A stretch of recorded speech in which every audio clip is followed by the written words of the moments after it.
a few of my mates turned up and went, mate, there's a queue of people out there. And it always amazes me to see lots of people turning up to these sort of things. So thank you for coming. It's pretty awesome. People turning up to go to the cinema amazes you. You gotta get everyone, dude. Leicester are really not doing it for you. Watch a film. Okay, lots of dark twists in that film. I bet that people were expecting those. What was your reaction when you first read the script?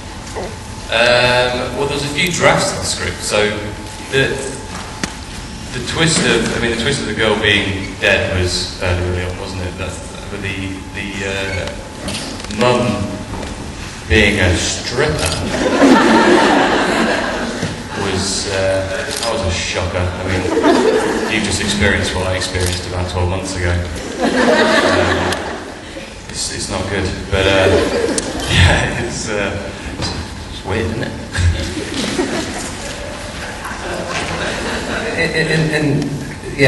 Initially when I was talking to Tom about the film, it was just about two brothers, and all the scenes I gave him were just basically the two of us. And he was like, great. And then when I did give him the script, he was like, what? I was really confused. I was like, no, you got to watch this film, Paris, Texas, which of course he never bothered watching. He's like, it's fine. He watched the end. What was your question? It was for Tom. Oh, sorry.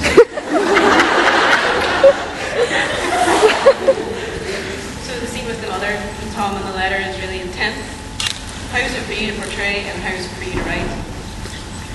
For me to portray, I mean, I don't know how you ever. I mean, my mum's in the audience somewhere. I've never played that out with her. Hopefully, never will. Is that? Yeah, that's correct.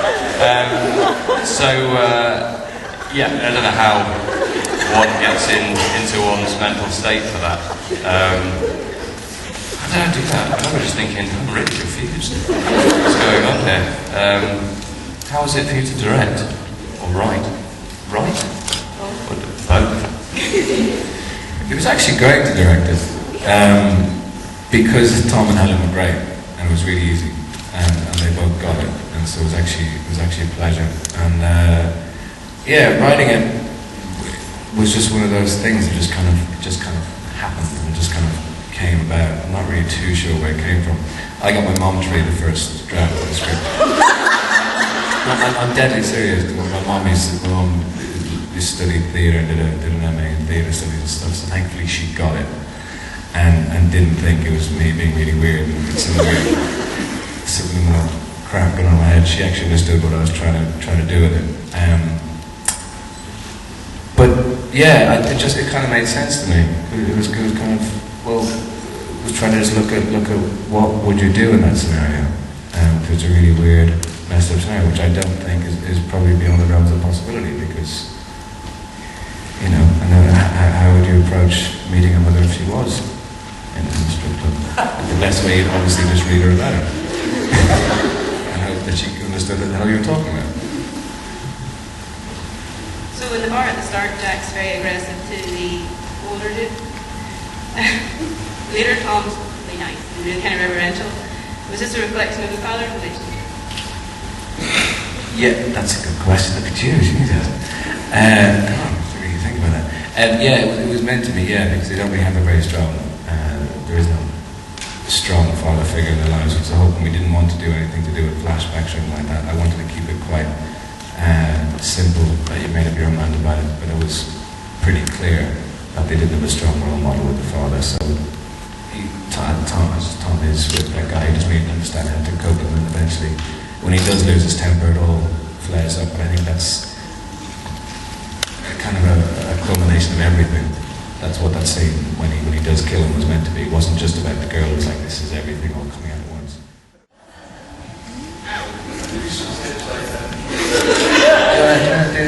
We do some audience questions. Are there any questions? Oh God, that reaction was really... Yeah, come on, like, don't get too carried away or anything. You can go run around and ask questions.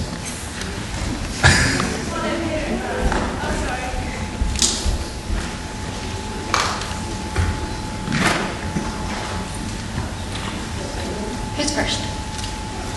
Okay, back. You can pass that along. It's going to take a long time again. Hi, Hello. that was so wonderful to watch. Thank you so much. Oh, thank you. I was just wondering, I've come to a lot of conventions now and I've kind of got a vague idea of what it's like being the actor. But what was the process of editing the movie? What was that like for you? In terms of what? Sorry. Just putting it together once it was done, once the filming was done. There's a couple of things with editing. One is because then you realise stuff that you wish you'd shot. And the thing with Cold was, I mean, we shot it only about 14 days. And yet there was still like 60 minutes of footage that we cut. And the hardest thing is actually losing scenes that you kind of think you like. I get to cut a scene at Mike Figgis and stuff, which I really wanted because I love Mike and it was a great scene. And that was one of the hardest things, actually cutting stuff. And it's actually getting the pace right, because I wanted this to be quite a slow burning film. But there's a danger of making it too slow. And yeah, the biggest problem in the editing room was actually going, fuck, I wish we'd shot this, I wish we'd done that. But it was actually, yeah, because you're just kind of worried, did you actually do it right? And you're always going to find things you miss or wish you had. And then I can keep talking for a long time about this. I just say the same thing over and over again. Anyone else? Oh, wait, turn around. Go back up the stairs. Back up. First, I want to say that was just a really good movie. And what really gave you the inspiration to write it and direct it the way you did? It stemmed, as I said, from wanting to do something with Tom, because he wanted to play a certain type of character. And that's where it came from, because Tom just basically said he really wanted to play this character. He's getting upset because he kept getting typecast as being really tall, good looking and beating up people. God, yeah, real sorry for you, yeah. God, that's terrible, isn't it? So I felt sympathy for him and his plight as an actor, having to play really cool parts all the time. And I basically wanted to challenge him. I think, and then I directed it that way because I just, tonally, my favourite films have been like Three Colours Blue or Kiyosaki movies. And that was kind of, I tried to go along with something like that. So Rebecca Knight was like my little Juliette Binoche, and Tom was also Juliette Binoche. Yeah, that was kind of the tone I wanted to get across. I originally actually had the music was really different. We had a saxophonist in it, and Mike Figgis was playing the trumpet and stuff. But then when Kev did the music, it changed and became a bit darker. So it had meant to be the music was a bit more French, as it were. It just became quite dark. Can you say music's French?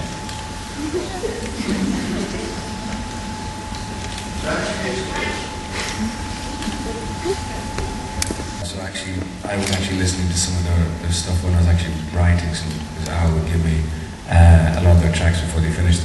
And so yeah, I was actually listening to a lot of it before. What else was I listening to? And Bon Iver as well, that kind of stuff.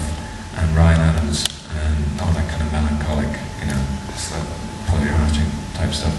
But the actual score, I just let Kev come up with it, because he came up with this really beautiful score, like all the stuff when Tom's character's kissing Rebecca and all that kind of stuff. He just did really beautiful pieces. I totally agree. No, Tom Green. Hi. It's fine, hi. It's fine. That was great. I really didn't know what to expect, because I think in an interview you did in Belfast, you said you've been trying to keep back a lot of information about what the movie is, and kind of giving the audience a surprise, and I definitely was. I mean, I missed the first minute, so I don't know if I missed something integral. There's just lots of shots of dead foxes and stuff. Okay. Because, I don't know, I have a lot of questions, and I'm really sorry about this. You said it was inspired by Steinbeck's Of Mice and Men, partly because Tom said he wanted to play the character. But did you feel it was important also to carry over themes from that original story, or was it that relationship that you wanted to focus on between the brothers? Because you didn't follow the plot. You didn't have Lenny die at the end. Well, excuse me. Oh no, well, the thing is, no, it was just kind of inspired by it. Well, yes, that's what I mean. Yeah, it was kind of from a tonal point of view, because I always looked at the relationship between the two brothers, and I've always loved how Steinbeck has approached characters, and they're always quite nuanced, and there's always, whenever you read his books, you know, you kind of get lost in them, and that's kind of what I hope to do with this, and hopefully if you get sucked into, you get drawn into the world between the two brothers.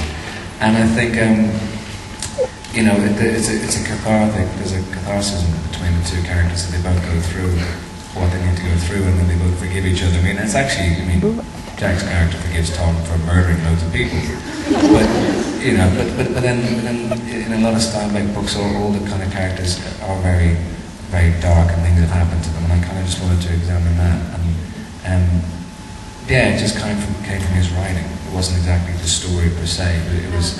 I got that. I saw one of the important things I've always found with Steinbeck stories is the focus on the landscape. And you chose such a beautiful place, which is a depressing place. I used to go on my summer holidays there. I remember my sister's here. We used to go there all the time. It was nice and pretty, wasn't it? I mean, from colors, I mean, it was very gray. It was very blue, and that contrasted with the red of the room where the stripper was, where your mother was. Kind of interesting because it was passionless, despite the fact that it was so red. No, I get what you're saying. That was a conscious decision. I mean, I don't know if you've ever seen The Field, the Irish film, and they focus an awful lot on the moors, and the kind of the landscape becomes a character in itself, and that's what we were trying to do with that. And then with the colours, it kind of made them quite muted to kind of take down any sense of emotion and kind of just make it quite stark. And then the reason I wanted all the reds in the strip club was because it's really beautiful, but it kind of, there's that, I mean, dare I say it, there's that kind of, there's almost a Sexuality? Yeah, there is a sexuality with the red and the purples, and then with the, sorry? And sensuality. Sensuality and the sexuality.